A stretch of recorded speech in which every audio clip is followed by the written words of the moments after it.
மது போதையில் media tower மீது ஏறி அட்டகாசம் செய்த இளைஞரை போலீசார் அழைத்து சென்று விசாரணை மேற்கொண்டனர். அதிவேகமாக இருசக்கர வாகனங்களை அதிக சத்தத்துடன் இயக்கிய வாகனங்கள் பறிமுதல் செய்த காவல்துறையினர். கோவை ரேஸ்கோர்ஸ் மீடியா டவர் பகுதியில் அதிவேகமாக இருசக்கர வாகனங்களை அதிக ஒளியுடன் இயக்கி வந்த 20க்கும் மேற்பட்ட வாகனங்களை ரேஸ்கோர்ஸ் போக்குவரத்து போலீசார் பறிமுதல் செய்து வாகனங்களை நிறுத்தி வைத்துள்ளனர். மேலும் விதிகளை மீறி இருசக்கர வாகனங்களை இயக்கியவர்கள் மீது ரேஸ்கோர்ஸ் போலீசார் வழக்கு பதிவு செய்தனர். அதனைத் தொடர்ந்து மீடியா டவர் மீது மதுபோதை அட்டகாசம் செய்த இளைஞர் ஒருவரை போலீசார் தடியடி நடத்தி தரதரவென இழுத்து சென்று காவல்துறையினர் வாகனத்தில் ஏற்றி காவல் நிலையம் அழைத்து சென்று விசாரணை மேற்கொண்டனர்.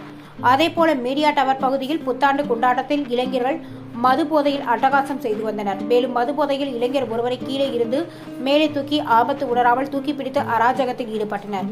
கோவை மாநகரத்தை பொறுத்தவரை பாதுகாப்பு பணிக்காக 1600 காவல்துறையினர் பாதுகாப்பு பணியில் ஈடுபட்டுள்ளனர். கோவை மாநகரில் முக்கிய பகுதிகளில் சாலையில் தடுப்பு அமைத்து தீவிர கண்காணிப்பில் ஈடுபட்டு வருகின்றனர்.